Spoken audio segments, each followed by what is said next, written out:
To minimize the chances on RSI or repetitive strain injury while farming for raw resources in a Foxhole, there is a built-in option in Windows to hold down the left mouse button for you. To reach that, we go to the search bar in Windows and we click that. We type a mouse and goes to mouse settings.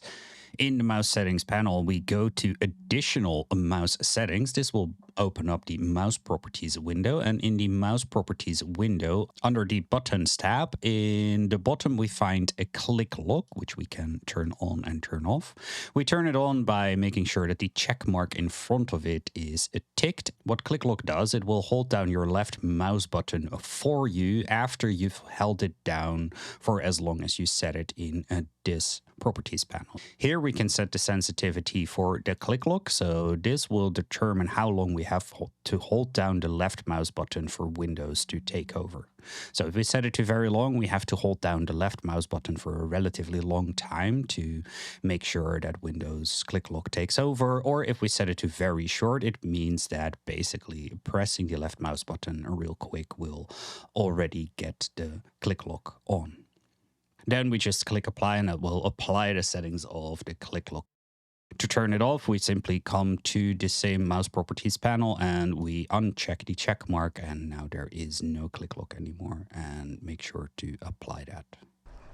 Using click lock in game is very easy. You simply hold down the left mouse button for the predetermined time and then you can let go of the left mouse button and your character will keep hammering until you left click again, and that will stop the click lock.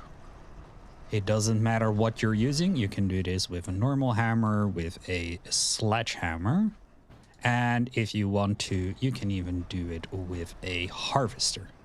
Using click lock is also great when building vehicles in the garage, or for instance repairing structures on the front line, and it is great for digging trenches, bunker bases, and to use it to fill in artillery craters. When you have to go on a long trip with your vehicle or on foot, you don't always want to be holding down the W key just to keep yourself moving.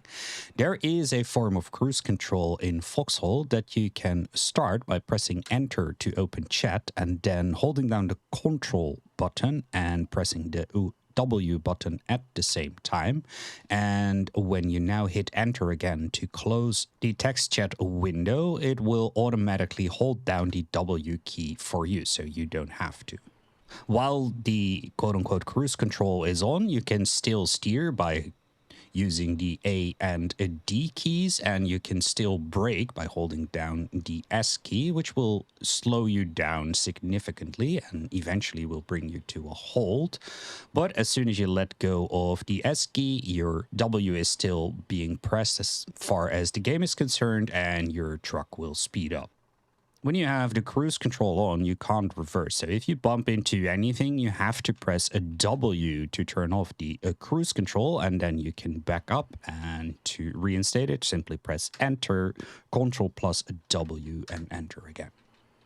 Another issue to keep in mind with the cruise control is that if you use the trick to disembark your vehicle to halt your vehicle, it will definitely halt your vehicle, but your character will still be moving because according to the game, your W key is still pressed. So if we hop out by pressing Q, we can see that our character just immediately runs off. To stop this, simply press a W and that will stop the cruise control.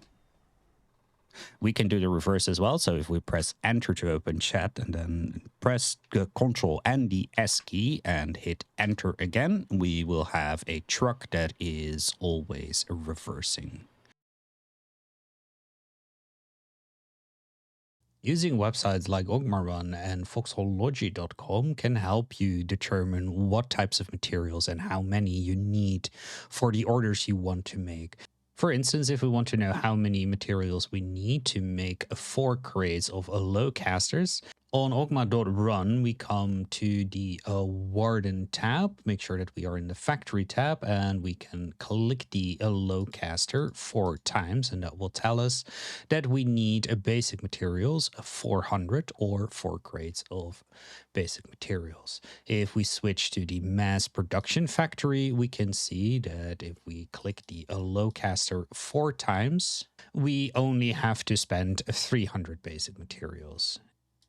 On foxholelogi.com, it works the same way. Let's say we want to make 4 crates of Argentis. We go to the colonials and we select the Argenti. If we click 4 times, we can see that we need 400 BMATs. And if we switch to the mass production factory and we select the Argenti, we can see that 4 crates of Argentis will cost us 300 basic materials.